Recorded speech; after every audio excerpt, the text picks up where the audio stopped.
by Benning. Darnell Nurse left it in the corner, gets up center. Perry scores! Corey Perry! Ilya able to shake away from Solani. It's given away to Solani around in front.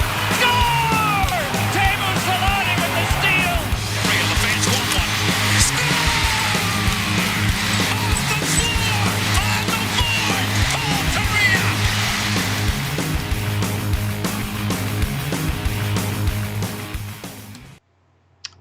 Hey everybody, we're back. It's the Forever Mighty post-game show, not podcast tonight. We're live after the Ducks 4-3 win over the Colorado Avalanche. Rickard Rakell snapping a 17-game goalless drought with 1.2 seconds left.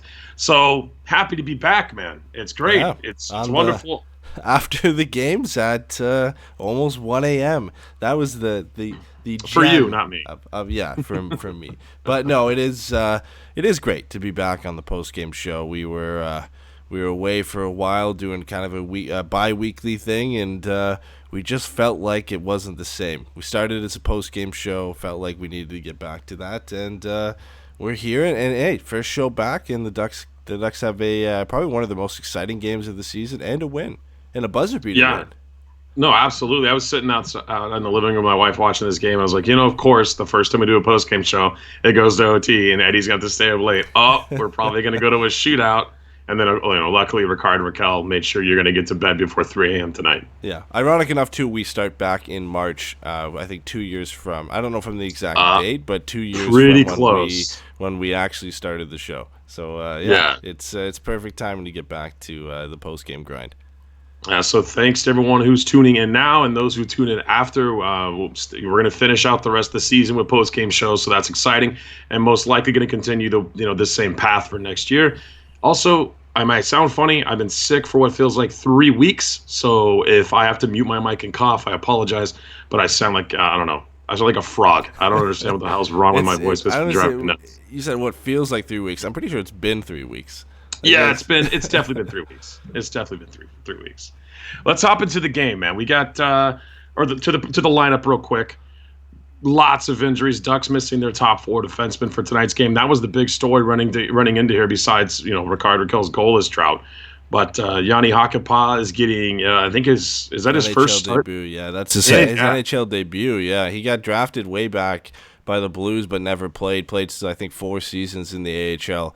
And then other than that, it's been, I think, back in Finland until first game of the season here. He played preseason this year for the Ducks and didn't look great. But, NHL debut for him because the Ducks have Fowler, Lindholm, Goodbranson, and Manson all out of the lineup.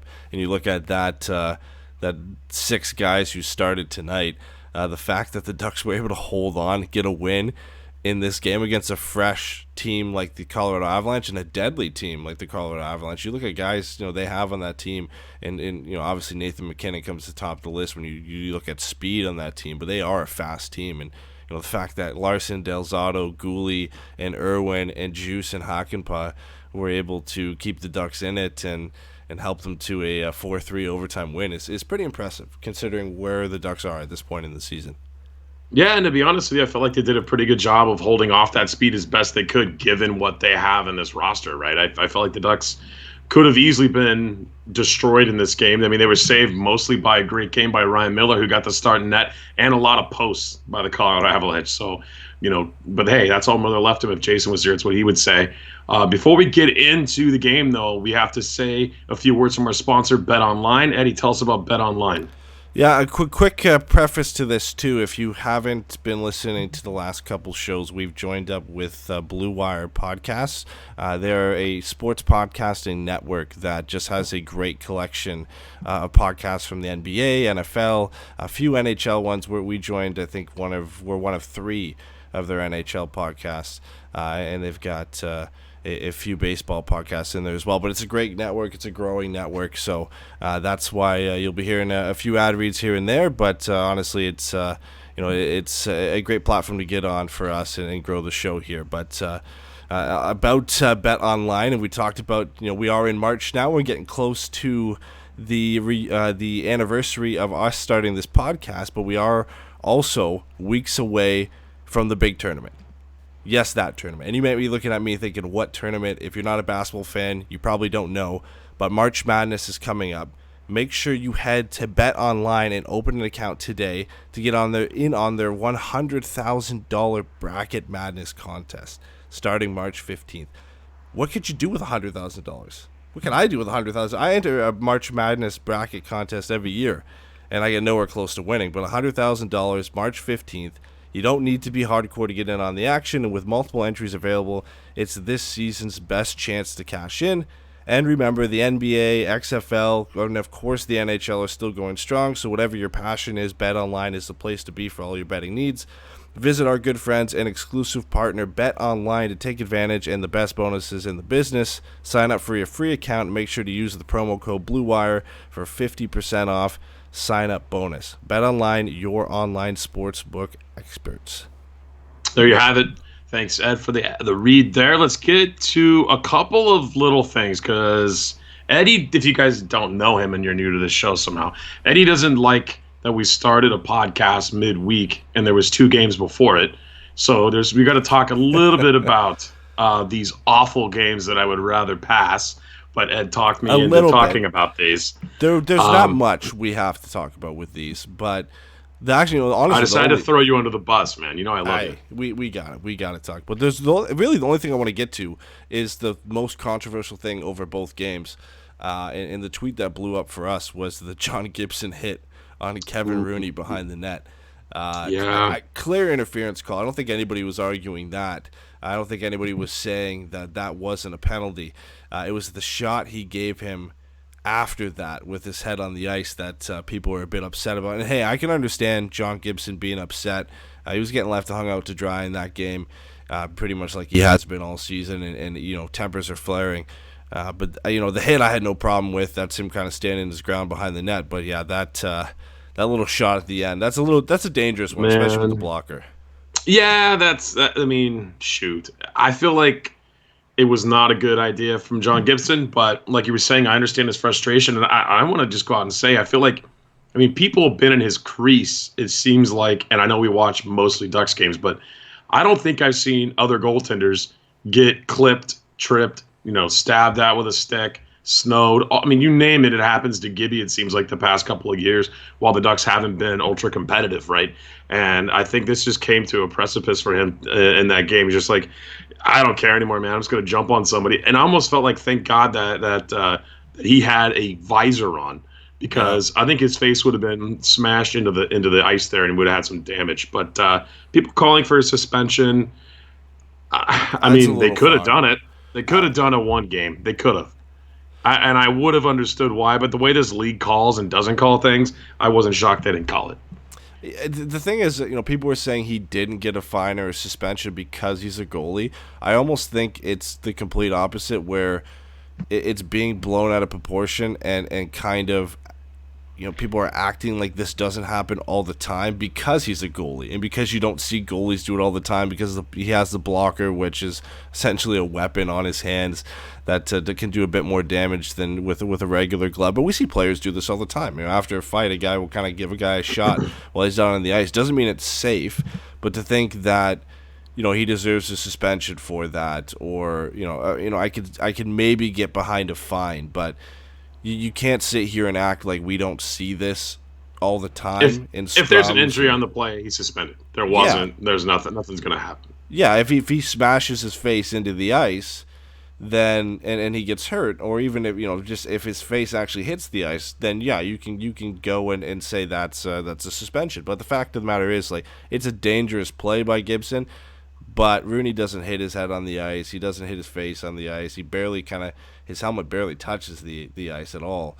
It's just a shot by Gibson. I don't think he meant to hurt him either. I think he was just trying to take an extra shot. Maybe. I don't. He's fed up, man. Yeah, for sure he meant to punch him in the face. I just don't think he meant to run his head through the ice, ram his head through the ice.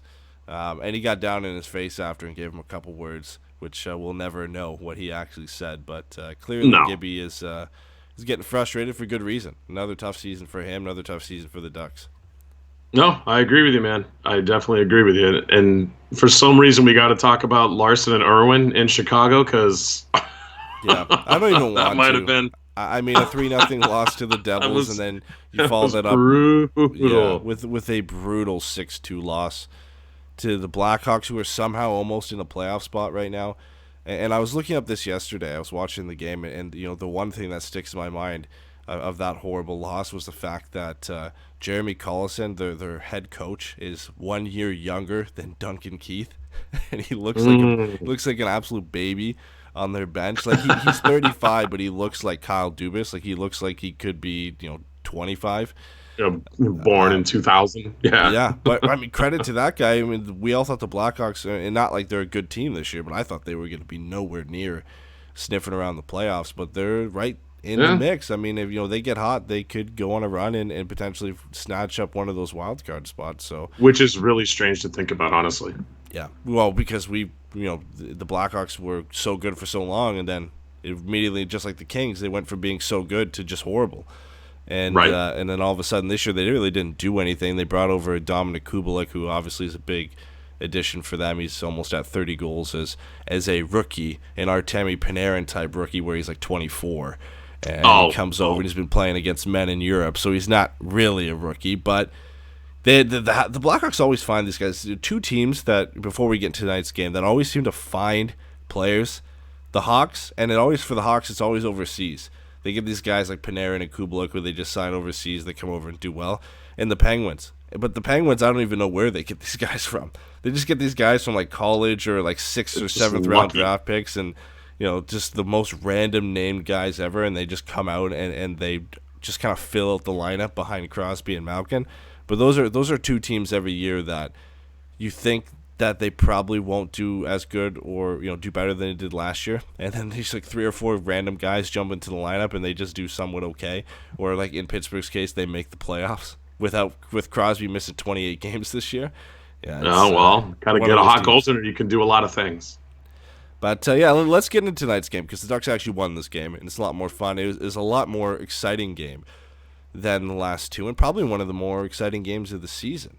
Back and forth. Yeah, but can you just not say that it's Ryan Miller's game? I mean, the Ducks were just outclassed in this game and made opportune chances go in the net. I mean, this was an outstanding game by Ryan Miller, I feel like. I feel like he is the reason why the Ducks are taking home the victory tonight in overtime. Yes, I will get half on board with that. Ryan Miller had a great game. No, because I agree. Guess Ryan what the Miller, scoring chances were tonight, my friend? Oh, I'm sure it's way up there. I mean 44-16 is absurd. Yeah. Which is ridiculous. And Ryan Miller, I'm not discrediting him at all. I think he had a great game, and he's one of the main reasons the Ducks even got 2 points out of this and made it to overtime. The problem is the Avs hit like 4 posts. But that's all Miller gave them. And that's on the Avs for not being able to finish as well. So there's some things to that, but. Man, Ryan Miller and just the Avs shooting themselves in the foot in this one and not being able to finish on some of these chances. They had a 2-0 breakaway in overtime. And I don't know who was up there with Tyson Jost, but he just peeled off and said, hey, all right, we're just going to do a 1-0. You can just have a breakaway. If he just keeps up speed there and they have a 2-on-1, that's an easy pass over one-timer into the back of the net. And was that Tyson Jost the second time, and then I think it was Sam Girard the first time? It might have been, yeah. But they you have a 2-0 in overtime, right? Any situation. He was just gassed. Just should be a guaranteed. Up there. It should be a guaranteed goal, but the Avs just didn't seem like they wanted it as much as the Ducks did, which is kind of embarrassing when you think the Ducks are on a second game of a back-to-back. There's no hope for them to make the playoffs, and I don't know what got the Ducks up for this game, honestly. But they came into this game and they wanted it from puck drop. They really wanted to win this game, and the Avs, who were not really fighting for a playoff spot, but fighting for for better home ice going into the playoffs throughout the first 3 rounds. And I think they'd won 7 in a row going into this game, and they just didn't want it. I think in the end, McKinnon was literally out there for 6 of the final 8 minutes, and you could tell he always wants it, and he always wants the puck on his stick. But I think as a team effort, the Avs just weren't fully into it. I'm not buying it, man. I'm not buying it. Not based on the shots on goal and the scoring chances, the high danger chances, the posts. I mean, it's a Ryan Miller night. It's definitely a Ryan Miller night, and I think some of the goals by the Ducks, I really feel like as if Francouz is the goaltender on the Avalanche. I'm saying that right, and if I'm not, I'm sorry, but oh well. I'm gonna call him Francouz anyway because the broadcast yeah. was calling him Francouz or something, but I'm calling Francouz him is better for me. Yeah, I think there was a couple goals that he maybe was like, kind of like Steele's goal. He was, Steele got, and we'll talk about it. But there's a couple of goals that I read that maybe he felt like he wasn't on Ryan Miller's level. I think that was the biggest deciding factor tonight. But let's get into it, man. Let's talk about what happened in this game. I mean, the first period, couple of goals right away for for both teams. It felt like. The first one, Gooley and Irwin were just kind of caught by the speed of that McKinnon to Mestikov line. And then Miller denies. But then we have a situation again, Irwin caught by the speed of McKinnon. I feel like we were saying that a lot, or I was thinking that a lot because I wrote it on the doc a lot. It's everywhere it's everywhere, and any game McKinnon's in. Caught by speed. McKinnon blew by this guy, blew by that guy, and when you throw Matt Irwin in there, you're not super surprised that he's the guy that got burned by Nathan McKinnon. No, and this one is just, what are you going to do? You got a sixth defenseman playing out against maybe one of the top two players in the world. Drives wide, rips a shot, rebound goes into the high slot, takes some wacky bounce off Nemestikov, off Delzato and in. 1-0 Avs. Nothing Miller can really do at that point. I feel like, he was fighting that puck off. It just happened to go in the slot, unfortunately. Yeah, it was a tough one. The fact that Miller stoned Nemestikov not too much earlier than the goal that ends up going in here, but it's unlucky where I think it hits off Nemestikov's leg and then bounces in off Delzato and bounces right behind Ryan Miller. When you look at how well Ryan Miller played in this game, those are the types of goals that are going to go in on you. It's unfortunate because the Ducks were playing pretty well up to this point, and obviously they were going to struggle with the speed of the Avalanche all night, like most teams do on a nightly basis. So it's a tough one early to let in when you've got that confidence, and your goalie's already made a couple big saves, and right. then to have that goal go in, it's deflating. But you could see Ryan Miller wasn't too concerned by that goal. Sometimes that can be deflating for a goalie early when you make a couple big stops, and that's the goal that ends up going in. But kudos to him, and he's been around a long time. So this isn't something that's going to kind of get on him and get on his nerves pretty easily. But I give him credit for sticking to it and kind of not getting deflated early on. I kind of wonder if he wanted to be traded to a contender and it didn't work out, or for whatever reason didn't happen, because I think this guy just deserves it. He's a rock and net for a horrible team this year, and we love him.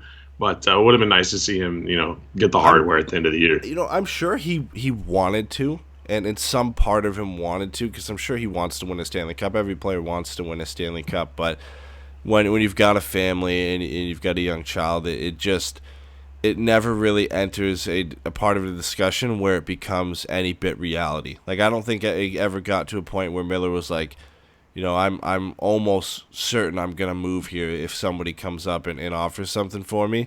I don't think it ever got to that point. I think if he didn't have the family, if he didn't have a son that he had to go home to, and they had establish home in Southern California, and his wife works here, like, it just too much to kind of uproot and leave at that point. It's just for a couple months. David Backes had to do it, right? His family is established, I think, in the Boston area right now, and he had to uproot and move for at least not even just the next couple months here. Likely, he's under contract next season as well. So, thank God he's under contract here. No, can't wait to pay that salary as a Ducks fan.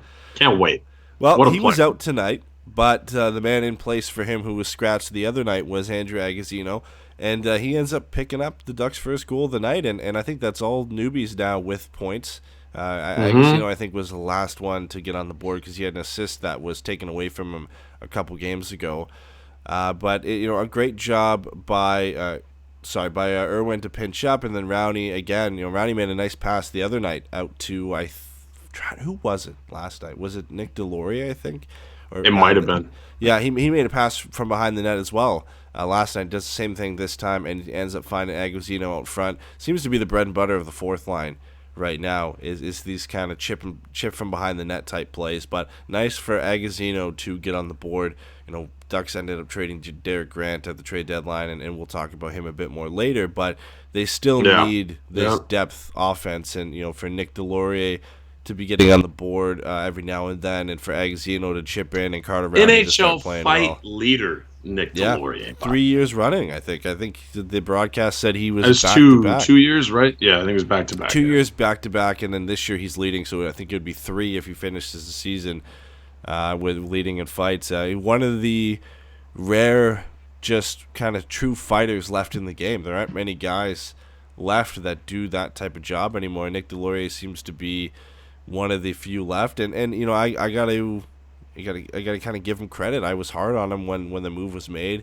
We all just trashed him on that, man. But I mean, he's really become quite the player on the fourth line. He really has. He's fit in. He fit in with Rowney and Grant, and now obviously Grant gone, but Agazino and Backus are platooning on the fourth line there, and he's found a home, and he's found a role, and obviously it still involves fighting, but he's fighting at the right time, right? Like, that fight tonight made sense. The timing of that fight with Belmar, the fact that he completely dummied him too was pretty nice. That was a tough one for Belmar. Belmar is not a heavyweight, and I don't know if Delorier is even a heavyweight, but I mean Delorier is definitely. He's a heavyweight. He might not be a big. I don't know how tall he is. I don't think he's that tall. I think he's maybe like 6 or 6'1", but he's a heavyweight. Like, he's a big guy. Like, he is not a guy you want to get in a fight with. I think I wouldn't say he's the toughest guy in the league because he fights all the time. Because he's 6'1". He's not. He's as tall as I am. He's definitely not one of the biggest. I mean, Getsy's bigger than he is. You throw Ryan Reeves into a fight with Nick Delorier, and that's not a good matchup for Nick. I'd be interested to see how that goes. But you gotta give him credit, man. I don't think he's really lost a fight this year. Not really. He hasn't. Not all of them are as clear cut as this one, but he's held his own in pretty much every fight he's had, and I guess that's what happens when you lead the league in fights. The only reason you're fighting that much is generally if you're winning them. You're not really going to get into that many fights if you're losing every single one. So again, credit to Nick Delorier for kind of keeping that enforcer role alive a little bit. I know it's not the traditional enforcer role of past, but he's still getting it done. Before we get to the next couple of goals, what'd you think of Jones playing less minutes 5-on-5 tonight than Kiefer Sherwood, who took 2 penalties? I was kind of surprised by that, just because Jones has been better than Sherwood, in my opinion. I was kind of surprised that the bench didn't see more of Kiefer. Yeah, I was a bit surprised in tonight's game, honestly. I felt like Max Jones and Sam Steele were 2 of the Ducks' best players tonight. Max Jones was buzzing all night and kind of getting back to what we had seen late last year, in terms of just being a threat and being a dangerous player offensively as well, and just being a physical presence. I think, you look at that net drive he had on Francouz where it kind of started a second brawl in, I think, the third period there. So he's kind of getting back to that. I was a bit, that's a bit surprising that he ended up playing less 5-on-5 than Kiefer Sherwood did. I'm not sure if that came down to maybe some more usage on the penalty kill. On the power play. Yeah, he got more time on special teams for sure. But just 5-on-5, I was kind of surprised by it. Not a big deal, just something I noticed. Let's talk about Gooley from Rakell. I was like, wait a minute. Brendan Gooley's finally going to get on the board. I think he got his 4th of the year. It was a pretty slick cycle play. A lot of it had to do with Adam Henrique on both sides of the ice, pinched in on the right half wall, and then comes around, gets the puck after the play, circles around on the left half wall, zips it down to Rakell. Silverberg lets it go. It deflects off him over to Gooley. Wide open net. No one saw him coming down. It looked like Irwin was playing for the Colorado Avalanche on that play because he didn't cover his man, and all of a sudden Gooley's over there to tap it in. Well, a nice kind of play there by Brendan Gooley to recognize that he was unmarked back there and to pinch into the play. It's a dangerous play to make, even if you are unmarked, because if it does get caught, bounces behind you, brims around the boards, then you are caught, and you've got a very fast Avalanche team. I'm not sure even who was on the ice at that point, but you risk, Nathan McKinnon being the guy going the opposite way, one-on-one with whoever's left back there to help defend. So it's a tough play to make, and I think it was a smart play by Brendan Gooley to pinch in here, and obviously it pays off for him in getting on the board. And I've liked his play over the last few games. I know the Ducks have had a ton of injury issues on the blue line, so it's tough to kind of judge their overall play when you lose 3-0 to New Jersey and 6-2 to the Blackhawks. But I feel like Brendan Gooley has been chipping in more offensively than we've been used to seeing from him. I think he's getting close to being back to form that we saw right when he came over from the trade from Brandon Montour, where he was gelling with Cam Fowler. A long ways to go still for him as well. I mean, he spent most of the year in San Diego, and that trade hasn't gone as planned yet for the Anaheim Ducks. But he's young. He's got time. These are the plays you want to see him jump up in and end up cashing in on. So hopefully, we're seeing him build up and have a strong end to the season here and lead into next year. No, for sure. Let's get to the next one. Sherwood dumps the puck over the glass, trying to break out of the zone. It's a power play. I hate that. I really hate that penalty a lot. It was like brought out for reasons where guys were intentionally zipping it over, but I don't know. That's another story for another time how much I don't like it. But Avs go to the power play, and Landeskog, I mean, my God, let him circle that area in the slot more than once. You're going to pay for it. That's kind of what happened here. He comes in off the top of the circle, kind of uncontested, and just rips it bar down on Ryan Miller. And now we have a tight game. I mean, what a freaking shot, though, dude. Yeah, nothing Miller could do out in front either. JT Conference blocking out the sun, and Matt Irwin's not doing a great job moving him out in front of the net, and that gives Landeskog enough time to pick the short side corner. If Miller can see that, I think he has it. It's on his glove side. He's done a good job cutting the angle, but he just does not see that release at all. And it's a great job by Landeskog to pick the corner there and recognize that Miller can't or won't be able to see that shot, but somebody has to close into Landeskog there. Whether it's Brendan Gooley, who kind of just has a stick out, or it's the back-checking forward that has to kind of get in there, somebody has to close in on Landeskog. Like you said, you can't let him run circles around that right circle 3 or 4 times and then pick a shot. You've got to close in on him, play the body on him. He's such a strong puck carrier and a physical player that you've got to play the body on him. You just can't play off of him. You've got to play on him and play hard on him. And the Ducks gave him way too much space on that one. Yeah, is anyone listening right now? Is our audio fine? Someone hit me up saying that my audio is twice as loud as Eddie's. Can someone confirm or deny that? Let's keep this rolling, though. We'll look at that in the comments, but. Let's get to the next period. It ends 2-2, end of one. Fun period, I think, for both teams. The Ducks, I mean, really, you just saw they don't have the speed that the top-end teams do in the NHL. So we'll see what they do to answer that in the next coming seasons. But either way, they hung tight. Getting into the second period, though, here's one of the favorite plays of the night, hitting the post. Nikushkin hits the post. And then right away, Donskoy gets another chance, rips it wide, in all alone on Miller. But then the Ducks would find a way to get things done on the power play. Ryan Getzlaf with just a beautiful thread of the needle to Sam Steele, who found a real nice soft spot in that lower end of the circle and probably zips one past Francouz, who I think he wanted that one back. Just wasn't down and in position to up far enough in the crease to stop it. But Steele's on the board. Ducks lead 3-2.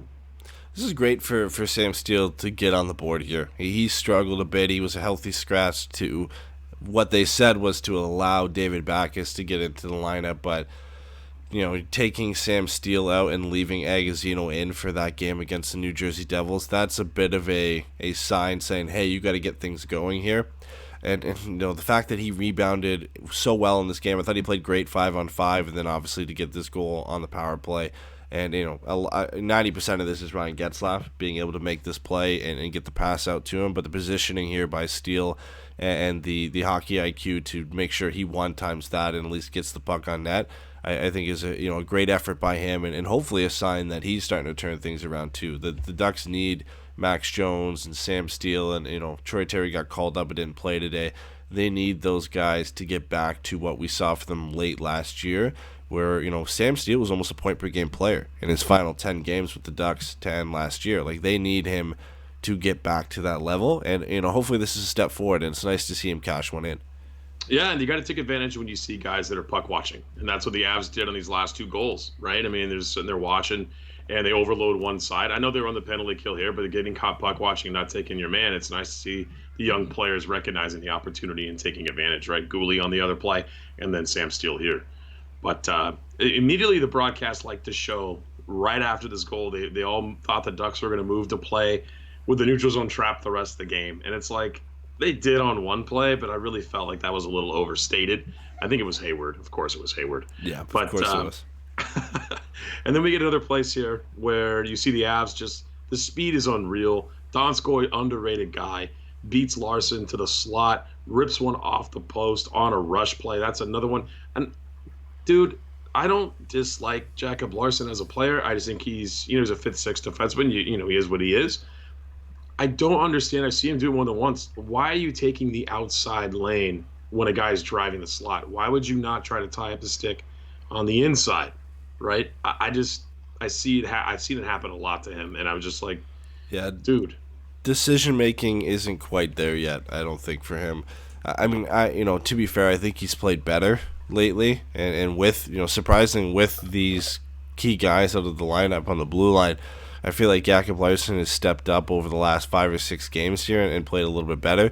But then you have plays like this where he just makes the wrong decision, and it doesn't end up hurting them in this case because Ryan Miller's there to bail them out. But I think when Jacob Larson gets put under pressure is when he tends to make big mistakes. He's not quick on his feet when it comes to making the right decision, and hopefully that's something that comes, but that's a hard thing to learn, to be able to just make the right quick decision or the safe play, and he just made the wrong play on this one, and we've seen that from him before, and he's a guy and I think all night in Chicago. Yeah, all night in Chicago. That him and Irwin were notably not good. Oh man, just a rough go. He's one of those guys too that's auditioning, right? Like this could be it for him because you've got a guy like Josh Mahura down in the minors. Now you've got Christian Djoos, who's been playing great. Like the first 4 games for Christian Djoos before tonight, he's been excellent for Anaheim. Phenomenal. And you've got all these guys playing the left side, and once Lindholm and Fowler come back, you've only got maybe 1, potentially 2 positions open. And right now, that spot goes to Christian Djoos for me. I don't see how anybody takes it over him. Maybe Larson gets moved over to the right because the Ducks just have no right shot defenseman, and that's how he sticks around. But as for a long-term option for the Ducks, I know it's only 5 games, but Christian Djoos is making a real case to be the guy that sticks around over Jacob Larson. Yeah, and Djoos didn't have his best game tonight, but I don't think he was out there making any mistakes that we thought were absolutely terrible. But also, too, you got to remember the second game of a back-to-back for all the guys. And then, my God, the amount of minutes that these defensemen are playing. Did you look at the score line or the stat lines for those? No. Our question for 3 stars tonight was which Ducks defenseman played the most minutes. I would guess it was Christian Djoos, but I don't know. It was Matt Irwin. Oh boy. 27 minutes and 31 seconds tonight. Matt Irwin's played 27 minutes against the Colorado Avalanche, and you came out with a 4-3 overtime win somehow. He was on the ice for 3 goals against, but on the ice for 2. So that's. But I mean, this whole team just got blasted all night, and that's just because you're playing against the Avalanche. So yeah, Ducks take a 3-2 lead to the locker room, but not before Ryan Miller with another big stop. Perfect pass by McKinnon. That was the one of the plays we're talking about. The guys open in the slot, and it's just Miller on his game tonight with a nice blocker save. We would see that again later tonight. But let's get to the third period.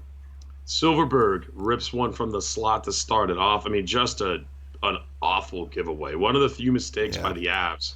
And unfortunately, they blamed it on the goalie being a funny goalie. He catches with his right, blockers with his left. And, I mean, probably right because most of the guys catch with their left. So Silverberg was like, oh, boy. And the blocker was there. So yeah. Split second decision that kind of factors into it when – you haven't seen this guy a lot before, first year in the NHL, and you really don't see many right. You probably know at that point in the game, in the third period, that he's a righty, but that second where you don't think you're going to get a chance, and all of a sudden the puck lands on your stick, and you've got to get it off quick, and in maybe the first thought you have is, he's a lefty. I'm going glove side here, and then all of a sudden you get that second when you remember, oh no, he's a righty, and he's got the block on the left, and you make the difficult decision there. But that's Silfverberg's play. I think that's anytime he gets a shot where he's one-on-one on the goal and he's going to shoot it, he always shoots on his forehand. Like, he's always shooting to that side, to the right side. He rarely goes across net, no matter if it's a lefty or a righty catcher. So I'm not super surprised. And you don't see him deke too often. No, he doesn't come in for a deke too often. Ever. There's maybe a handful of times I've seen Silfverberg come in on a breakaway and actually deke, and I'm not sure how many actually went in. We'll exclude shootouts from that, even though he primarily still shoots in the shootout anyway. But he is a 90% of the time he's going to shoot the puck, maybe even more than that. He rarely dekes anybody. So let's get to the other goal here from none other than Nathan MacKinnon. It's the speed demon rushing in from his own zone through the neutral zone, backs the defense way, way off. They gave him way too much time. But, I mean, what are you going to do? That guy is just out of this world with his hands, his feet. I mean, and just picks that spot under the glove hand of Ryan Miller. And also we have a tie game, man, 3-3. Yeah, that's typical classic Nathan MacKinnon. It's so hard to pick apart guys when you have the best players in the world doing this. Yeah. You're like, you want to just crap on a player, but you're like, what are you gonna do? Who was that he did that to? Was that Larson or Irwin?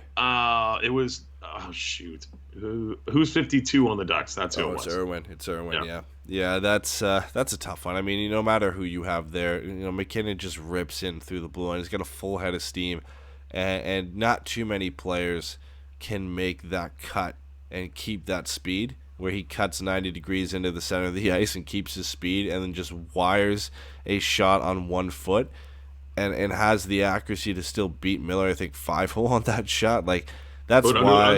Under the glove hand is where he gets it. Yeah. That's why he's one of the best players in this league. You were waiting for this type of play from Nathan MacKinnon in this game. Obviously gets it on the power play, but it really, it's a power play goal, but it really wasn't a power play goal in terms of they didn't set up. He just came into the zone. If it was 5-on-5, he still would have scored that. Like, that's still a play no matter what. Nathan MacKinnon came out and he said, I'm going to score on this play. I'm going to beat you. I don't care who's going against Eddie, me. We lost you, man. Poor connection. It's that Canadian internet. No, I was still going here, but... It's a poor connection for someone. Either way, Nathan MacKinnon, unstoppable when he gets ahead of steam. No, absolutely, man. What are you going to do about that? Now we get to some of the fun stuff, the physical stuff. Everyone knows the Ducks. We already talked about it. Have everyone in their goalie's kitchen. No one's happy about it. Getzlaf takes exception to Nemestikov taking an extra whack at Miller. Comes in, tries to bowl him over, and all hell kind of breaks loose. But no one's dropping the gloves at this point. Tie game. For whatever reason, the Ducks, and maybe they probably wanted to fight, but the Avs aren't having any of that. And then we get to see more of it. Max Jones drives to the front of the net. Shortly after, I would kind of want to feel like he did it on purpose, right? When we talk to Max, he likes the physical side of the game. He loves doing it, loves agitating. He wants to get in people's face. I would kind of lean on the side of him driving into Francouz on purpose on that play, but he did get helped by Barrio, and a fight almost breaks out there. So kind of a fun few minutes if you're into the physical stuff. Yeah, I struggle to think he did that on purpose, but it's Max Jones, like so you never know. He was smiling in the penalty box. Yeah, well, because he loves the brawl. He almost started after that. I think he loses his footing a bit on on that rush to the net, and I think the speed he had going into that, the angle he had to take. I don't think he meant to crash into and hurt Francouz, but yeah, that effort, there's no way he was stopping. I don't think he knew he was going to hit him by that point, and I don't think he was going to stop, but there was an effort there, and I appreciate it, and the fact that he got into it and mixed it up after the whistle is a classic Max Jones move. But yeah, man, I'm surprised there was no fights after that. I'm not sure if the Avs were put off a bit of the beating that Delorier laid on Bellemare earlier in the game, that they didn't want to mix it up any bit more than that, but I was a bit surprised. It got chippy. Like, this is a weird game to get chippy. I'm a bit surprised. Yeah, I mean, it's just the Ducks trying to play spoiler, I guess, right? So this game would go to overtime. As we mentioned at the beginning of the show, you all know the ending, but let's talk about the overtime, dude. It was a lot of fun to watch. That's my favorite hockey to watch, both teams. I really thought the Ducks were not going to be able to pull this one out against the Avs, to be real with you. When it went to OT, I was like, oh boy, that's not good. Yeah. I mean, with the speed that they have, and obviously Nathan McKinnon is going to probably play 2 to 3 minutes of overtime, you kind of felt like, and the Ducks' history in overtime too is not great in 3-on-3 overtime. So it just kind of felt like a perfect storm for it to be one of those quick ends. Within the first minute, McKinnon's out there to start. The Ducks turn it over. McKinnon gets a breakaway or 2-on-1, and he ends up scoring. He came close a bunch of times, and it was and it wasn't really an end-to-end overtime. It was just an exciting overtime, and the Avs had like 3 or 4 chances, like golden chances to end it. And Miller made a couple saves. Yeah, McKinnon had a couple. Yeah, Girard had a breakaway. He had a 2-on-0 with Tyson Jost, and Jost just peeled off. I guess he was just tired or gassed or something. But Miller stopped that one. Then Jost had a breakaway, and Miller stopped that one too. And the Ducks had a few chances, but it really was all Avs for the most part. Oh, absolutely. I mean, Natural Statric saying that the Ducks were outshot 7-5 in overtime. But that's a lot of shots in overtime for both teams combined. That's a lot. But with only one high danger chance, and they made the most of it, which was amazing. Rickard Rakell gets the chance and buries it. Unless you want to call Irwin's miss at the side of the net that high danger chance, I don't know. Yeah, I don't know about that. Rakell absolutely just rips it. It may have gone off. It deflected. I'm just gonna say 100% deflected. No, we don't. I thought it was a perfect shot at first. But you look at how far out he was. Just a little nice. The Guy Lafleur fake slap shot comes in, and then wires a wrist shot. I was expecting to follow through with the 1 inch off the ice slap shot, and Frank Hughes just Gary Cheevers it and falls over, and has to go 5-hole off his stick or something stupid like that. Rakell gets the OT winner, but I thought it was a perfect shot at first. No matter what, this is, even if it's deflection, this is the type of goal Rickard Rakell needed. 17-game slump. I'm sure it's gotta be the longest slump of his career. Oh, it's got to be. Yeah, I could not have seen another time or a time period in his career where we had a longer slump without scoring a goal. But I mean, he needed this one bad, and whether it takes a deflection or whatnot to get the OT winner with 1.2 seconds left in overtime, this hopefully gets Rickard Rakell going. Right now, it's not. Rickard Rakell doesn't have to get going so that the Ducks can get into a playoff spot or to help the Ducks win. He needs to get going for him.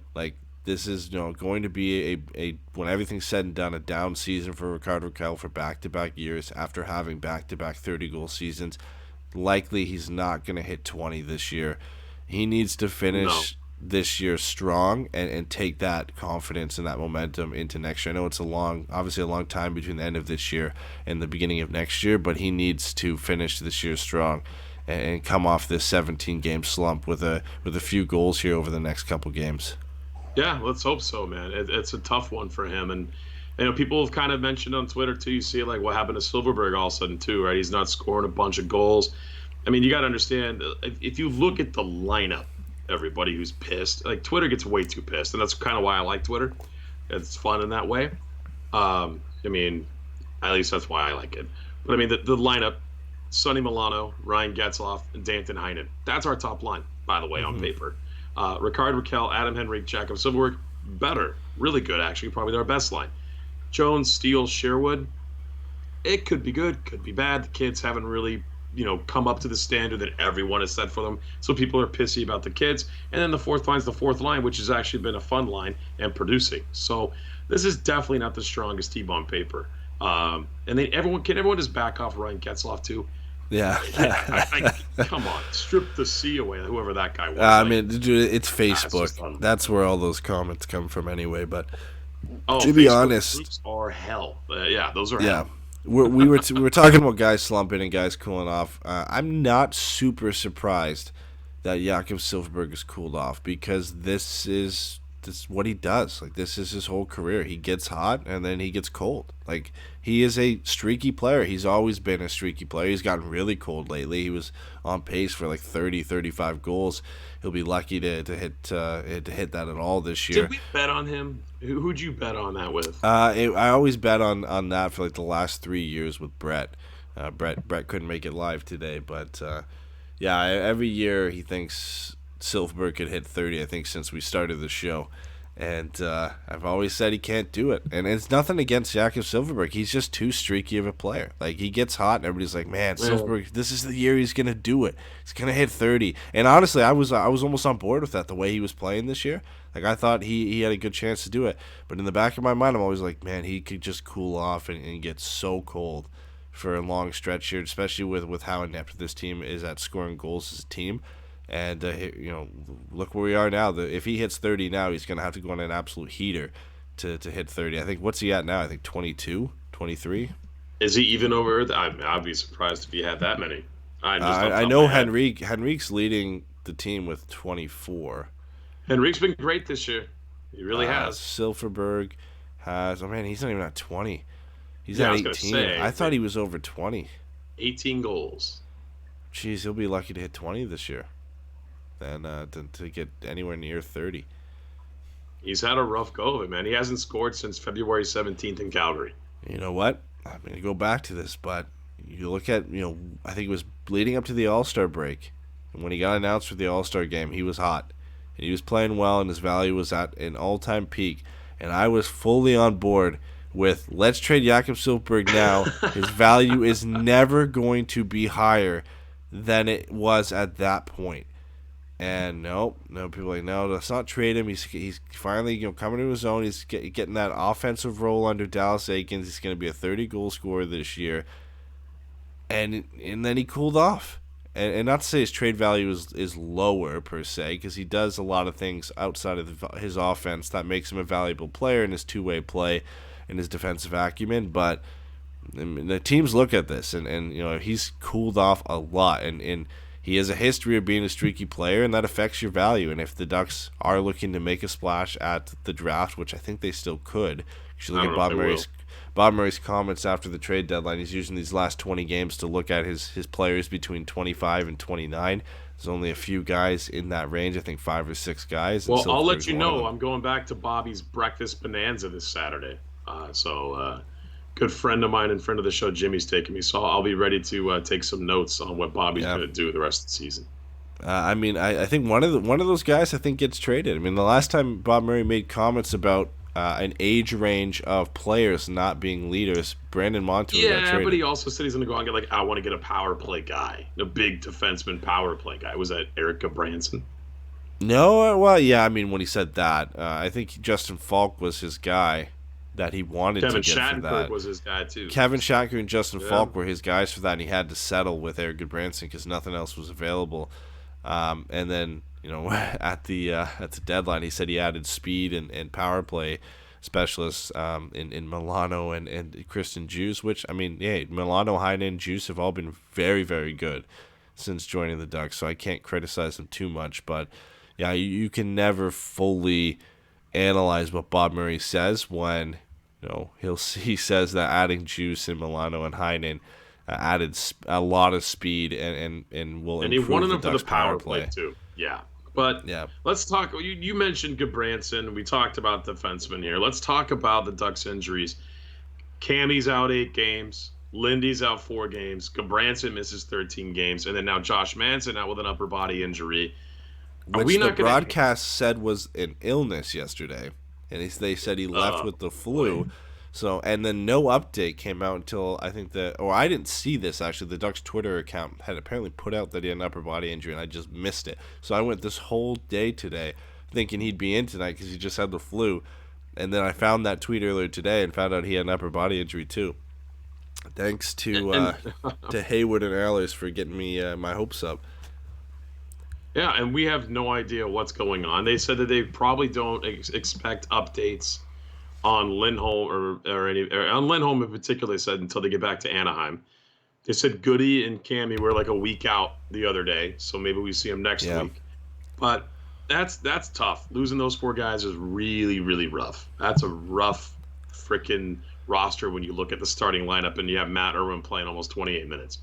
I mean, it is, and but at the same time, heading into tonight's games, the Ducks had the 4th best odds at the first overall draft pick as well. So when you're not going to make a playoff push and your only solace of getting something out of this season is getting a higher draft pick, it's not the worst timing to have these injuries. Obviously, we don't want guys to get injured, but and it also gives you a chance to get a better look at some of these guys, at Jakob Larsson, at Christian Djoos, at Matt Irwin, like to get a look at these guys and who you want to stick around for next year. Same with Michael Del Zotto. I mean, he's an unrestricted free agent. I doubt he comes back, but you're getting a good long look. And same with Brendan Gooley. Like pretty much all of these guys need a longer look, and they're getting some big minutes, and some guys are impressing. Christian Djoos is one of them, and some guys aren't. Jakob Larsson and Matt Irwin are among those. So it almost is a blessing in disguise for the Ducks to be able to have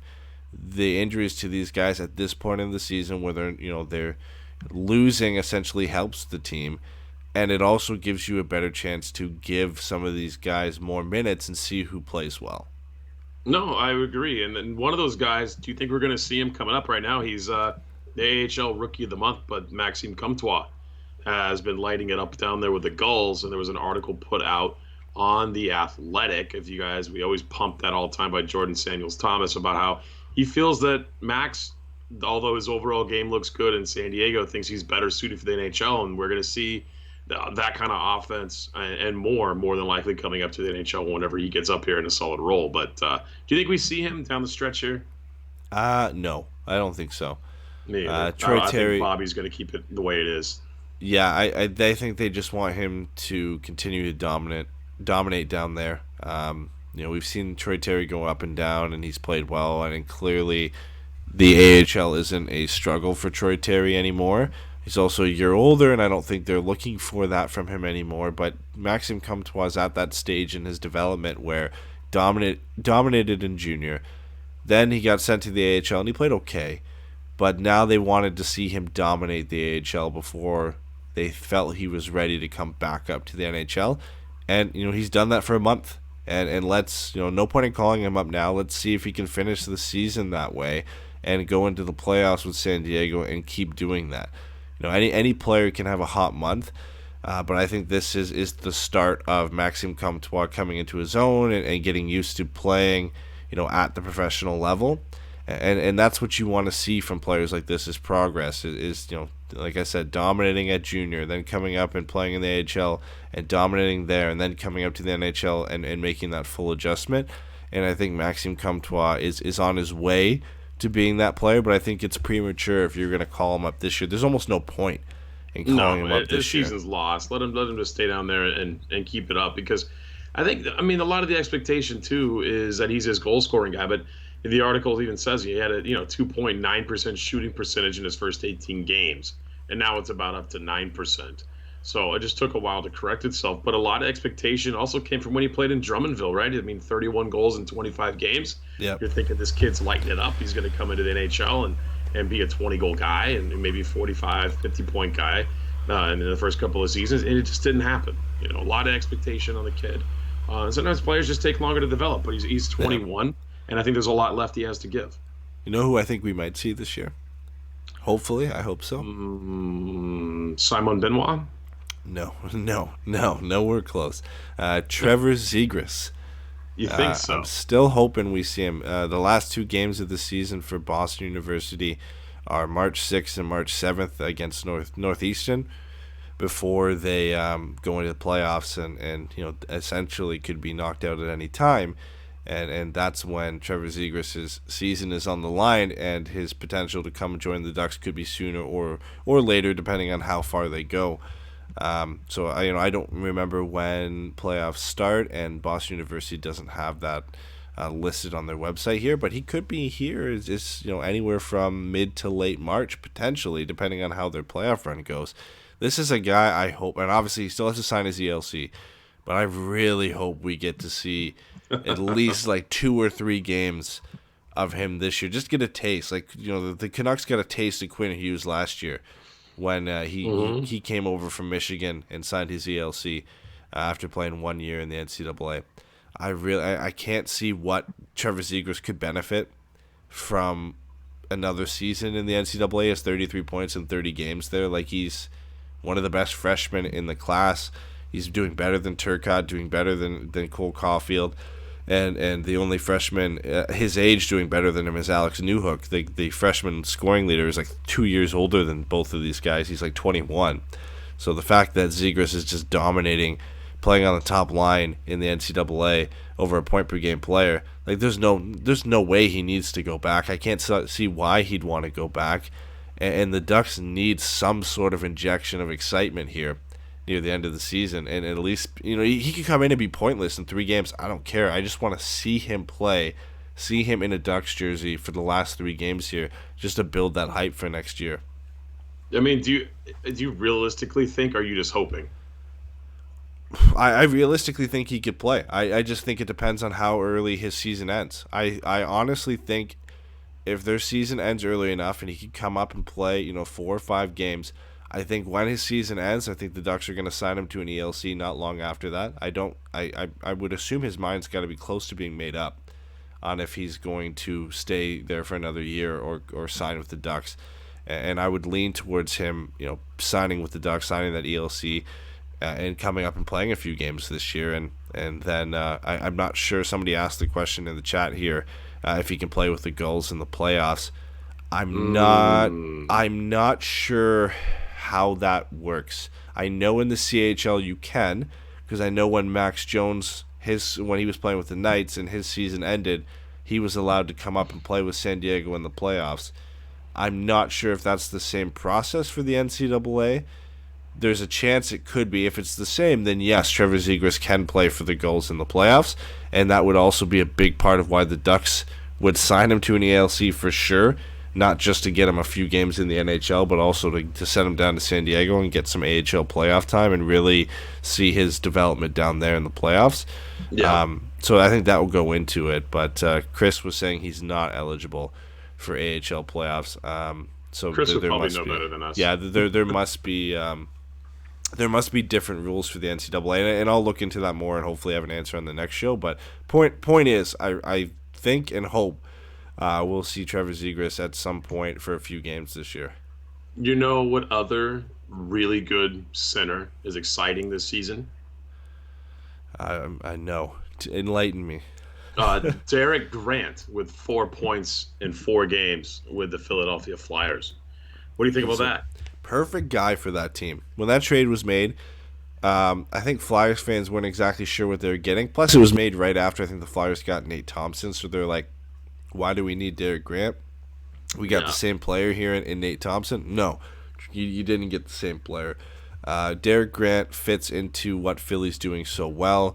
Philly destroyed Washington tonight. They're 1 point out of the Metro lead. They showed a graphic on TV today on the broadcast.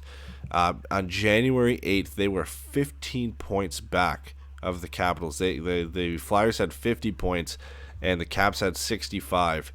And then now, and they were in 5th. Sorry, the Flyers were in 5th, and the Caps were in 1st. And now with the win tonight, the Flyers are 1 point behind the Capitals. They have 85 points. The Caps have 86. So they made up a 14-point gap in just under 2 months, and are likely a lock for the playoffs, and could make a deep run. And a guy like Derek Grant is going to be extremely valuable for them in the playoffs. And I'm so happy for him that he is joining what's likely going to be a playoff team now. We weren't sure when the trade was made if the Flyers were going to be a legitimate playoff team. They were kind of right on that bubble.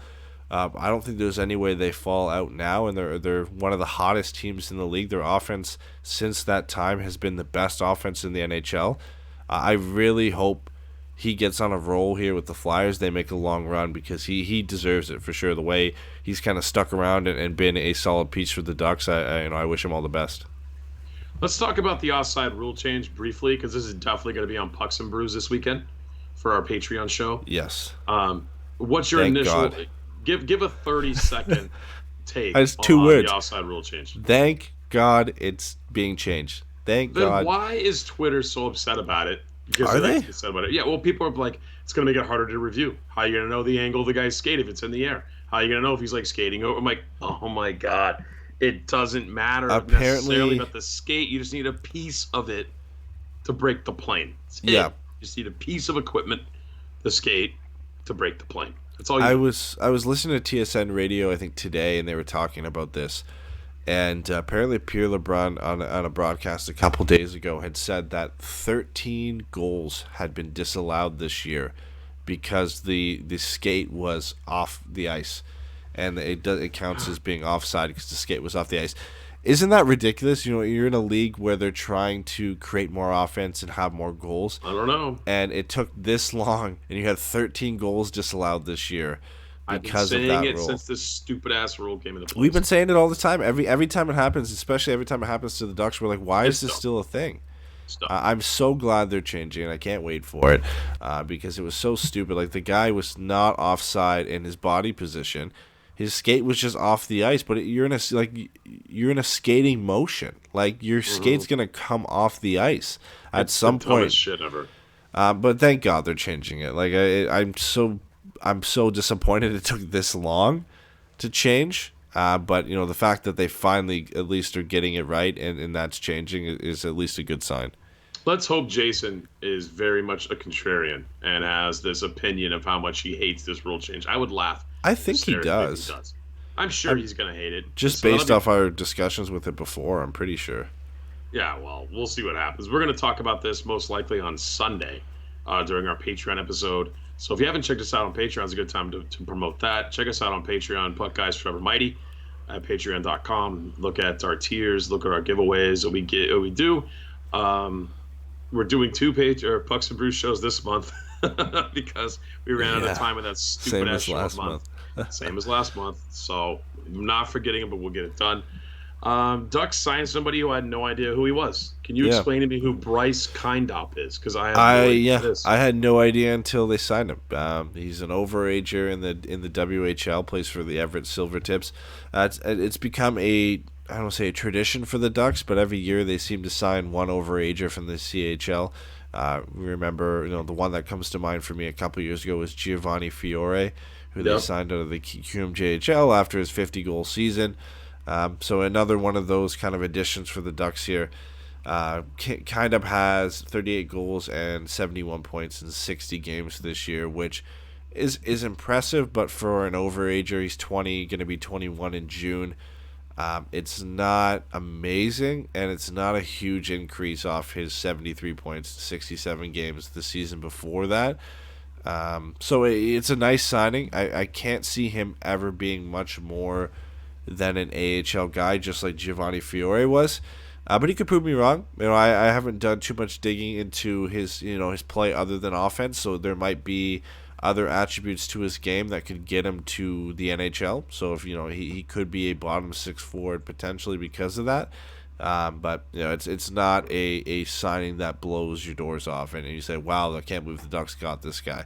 Hopefully he can at least add to the goals and potentially have a few call-ups and impress while he's up here. But I can't see him being a big impact player at any point.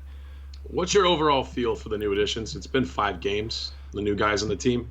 Who's impressed you the most besides Christian Djoos? Because he's definitely the guy that everyone's talking about. Yeah, Christian Djoos would be at the top of that list, but I think the obvious two after that are Milano and Heinen. I think Milano just never stops going. He's got a great motor, and he always seems to be engaged. Every time I see him do anything, it's usually on the positive side. I haven't seen him make too many mistakes, which I think is a bit surprising when you look at what Columbus fans were saying after his first game. We're like, yeah, you're gonna get this for now, and then it's gonna tail off. And I know it's only been 5 games, but I think all 5 games he's played in, he's looked good and he's played with some energy. So hopefully that can continue. And then Danton Heinen, I think, has been as advertised. Like he's not a flashy player. He's responsible. He's defensively responsible. He just kind of goes about his business, and he's a smart enough hockey player that he just finds himself in good positions. Look at the play where Christian Djoos got him the puck, and he was just wide open for a tap in for an empty net goal. And just kind of his passing is safe. Everything about Danton Heinen is safe, but he doesn't make any mistakes. Like he's just he doesn't reliable. take penalties, which is who he was traded for. Yeah, exactly. Which is already a plus side there. He's already put up, I think, 4 points in 4 games, or 4 points in 5 games now. I think he had an assist tonight too.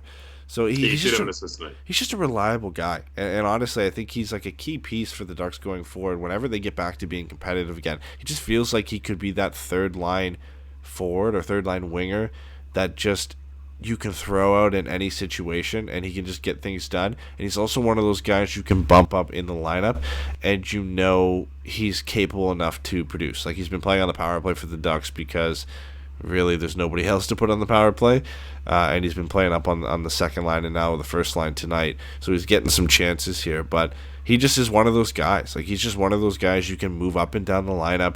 He's never gonna make too many mistakes. You don't have to worry about putting him up or down the lineup, and he's just a safe guy to kind of plug and play anywhere you want him to go.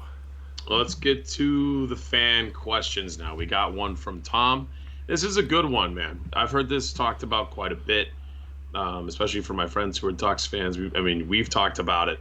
Why do the Ducks lack a consistent in front of the net and goal crease presence? Is it the system, the players, combination of these, and or other factors? I'm going to go ahead and say it's the type of players that are out on the ice when these things happen. Really? I do think so. I think part of it is that, but I would also say it has to do with Dallas Eakins and the players. I mean, they don't have these big, tough, rough guys outside of Gabranson that's going to come into the front of that. You saw Delorier a couple games ago come up and grab a guy and throw him off the side. Like, hey, don't come in and get in and Gibby's kitchen like that. But, you don't see you're talking on the defensive side? Yes. Okay. I thought we were talking offense. No. Defensive side of things. I really think it has to do with the type of players that we have as defensemen. Jason said it. You're never going to see Lindy do it. You're never going to see Cammy do it. Those guys are just not made to do that kind of stuff. And I'm pretty sure the Ducks are trying to stay out of the box when they're out there. So you're not going to see Goody or Manson go nuts. But, they got to do a little more than what they're already doing. You see too many sticks go free in front and a lot of tap-in goals that happen because of the guys not paying attention around the net. What about you? I feel like it's a split between Eakins and the players, but that guy feels like a chicken shit answer. No, I think defensively I would agree with that. I think it's a mix of both. I don't think that's a part of Dallas Eakins' defensive structure per se, but I also think the Ducks don't really have those guys to do that. Josh Manson, yeah, he's a big guy, but he just never has been that net clearing guy. And I don't necessarily think you have to be a strong, big player to be that net fronts, like goal crease clearing guy on the blue line. You just have to be a player, good bounce, strong in your feet, and have a good stick. And I don't think the Ducks have that guy. You also you can't be the first guy to think we got the puck, I'm out of the zone and I'm going. And right. Cam Fowler's that guy, and Jakob Larsson is sometimes that guy. Brendan Gooley is that guy. Like the Ducks don't have that guy who's like, all right, I'm going to clear the crease, and then I'm going to stick back. I'm going to hang back here, and I'm going to let them go up the ice. And maybe Goody is kind of that guy, but again, along the same lines, I don't think the Ducks are trying to take penalties there. And there's a lot of players who draw penalties in that prime spot in the league nowadays. And then I wanted to flip this too, because I think on offense, I think this question can apply to offense too. And if I was to apply this to offense, I fully think it's at least this year it's a Dallas Eakins system thing. Like the Ducks are a high event hockey team. They rarely set up and control play in the offensive zone, so it just doesn't lend itself to having an offensive net front presence. We saw it a bit under Randy Carlyle, where Nick Ritchie would be that guy, Corey Perry would be that guy, and the Ducks were more of a possession-based team where they would set up and try and cycle the puck around. They're just not that team right now. I don't think you need a big guy on the offensive side to be that either. Like clearly nowadays you don't have to. You just have to have a good stick, strong in your feet, and have a good stick and get some deflections, and that's it to be a net front presence guy. When you look at the Avs power play, JT Compher was their front presence guy. He's not a small guy, but he's by no means a big guy. Just as a good stick. It's decision making in hockey sense is when you look at the offensive side of things for sure. Yeah. So Dave asks, what are the odds and percentages of the chances that we think Rickard Rakell gets traded at the draft? Man, that's That's tough. You're selling low, unless he gets hot here on the last stretch. But even so, teams will look at his final numbers on the year And look at his contract and be like, that's a good risk. Yeah, exactly. And to their credit, they'll look at back-to-back not so great seasons, and that's what they'll throw in the face of Bob Murray and say, "You're asking this for him? Well, look at his last 2 seasons." And Bob Murray will be like, "Well, hey man, I take on bad contracts and I don't bring in top elite players. So I mean, my guys, they just suffer, dude. I mean, what do you want me to do?" It's such a weird situation to be in because like this would be his 4th kind of full season in the league, and he had 2 great seasons where he had back-to-back 30-goal seasons, and now he's had 2 not-so-great years. So now we're at a 50-50 split, and we're wondering, like, which player is this guy? Like, is he a 30-goal scorer? Is he, a not-so-great player in terms of he's under 20 and he's a 40-point guy, or is he somewhere in between that? I think he's somewhere in between that, where he's a 20, 25-goal scorer, maybe, a 50 to 60-point guy on a good year. And I don't think you trade those guys, especially. Go ahead. No, I was gonna say he's in his 6th full season, right? So he had 9 goals, 20, 33, 34, 18, 14 now. Yeah, he's kind of trailed off.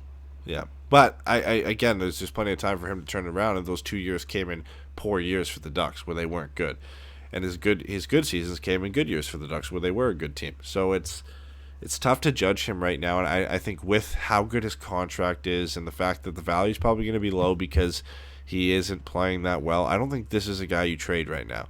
Like, teams are looking at this and they're saying, I am on this guy. Like, I am on Bob Murray to get this guy. He is a perfect bounce-back candidate, and he will cost me nothing. Like, you have to think teams like Tampa Bay and teams that are really close against the cap. Rickard Rakell has got to be top on their list. Oh, you would have to think so for sure. Yeah, only making $3 million, has shown 30-goal potential. You have the Ducks maybe eat $1 million of that, and then you're paying this guy like $2 million, and you just throw him into your top 6 and play him with some better players in a very good team, and he becomes a complementary piece. He is out of any player, like, he is primed for a bounce back season. You just can't trade him, especially at this age. Like, I can't see a scenario where it makes sense to trade him unless you are getting full value, which I think, Chris brought it up. That's got to be close to what the Penguins paid for Jason Zucker in terms of a first-round pick, a high-end prospect, and then obviously they ate some salary on that, where the Wild did by taking back Alex Galchenyuk. But that's at least where the return starts for me with Rickard Rakell, as a first-round pick and a high-end prospect. Yeah, no, I would agree. So Derek asks, just want to know our opinion on Christian Djoos. We've already praised him a bunch. We're 5 games in. He's played 76 minutes, 5-on-5 right now for the Ducks. His expected goals are great. If you're a Corsi guy, his Corsi's great as well. He's looked good a lot. He's made some nice outlet plays for the Ducks.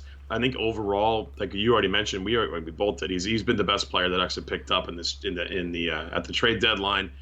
I mean, this could really solidify a spot on the roster and get rid of, I don't know, one of the guys that we keep talking about that turn the puck over a bunch. But I would much rather have him in the lineup than the guys we're seeing in the 5-6 role now.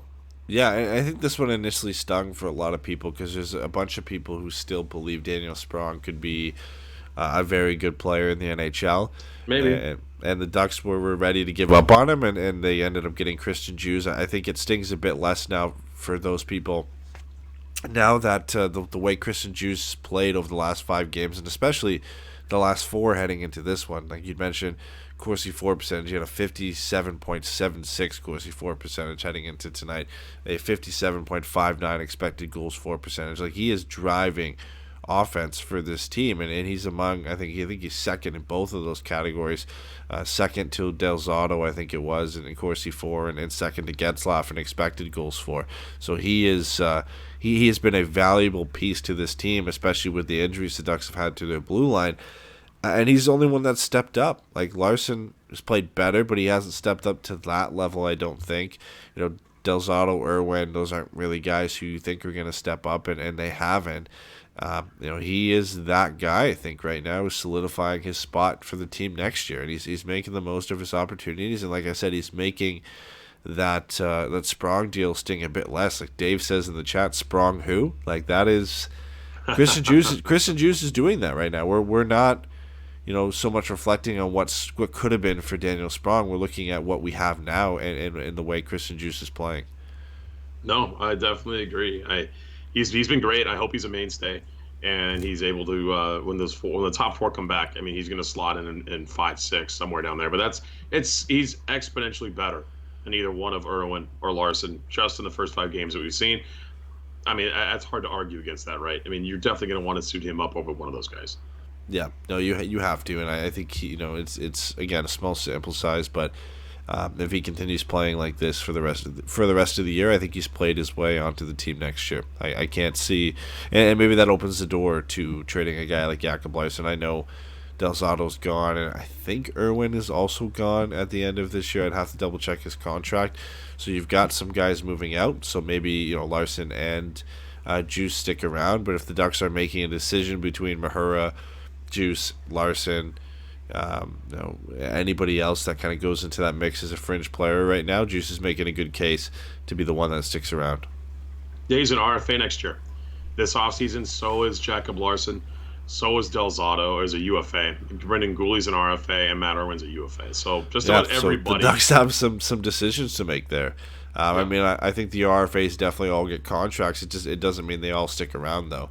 So this is a trial period for pretty much all 5 of those. Those are all 5 of them played tonight, right? So that is a trial period for all these guys that have expiring contracts. And who was and Yanni Hakanpää was the 6th guy tonight, and I think he's on a 1-year deal too. I know it's his first game. He's a UFA next year too, and he's not so much of a trial guy. But so. But yeah, I mean it is a trial period for at least those 5 guys, and for as long as our 4 main guys are hurt right now, it's going to continue to be a trial period for them. It'll be interesting to see what the Ducks do in that off season. Do you got anything else, my friend, or is it time to call it a night? It's 2 a.m. Eastern. Yeah, I think it's time to call it a night. Quick note, it's great to be back on the post-game show. We appreciate you guys coming out and sticking with us. I know for some of you it might be the same time as me, or you might be on Pacific time, and either way, it's getting late for you. So we appreciate you guys sticking around, coming back to the post-game show, and just supporting the show. I mean, we're gonna likely finish the season this way, back on the post-game grind. It's a lot of fun to kind of get back to that. So again, we appreciate you guys hanging around. Absolutely. We got Toronto on Friday, and we'll talk to you guys then. Everyone have a great night. Take care, guys.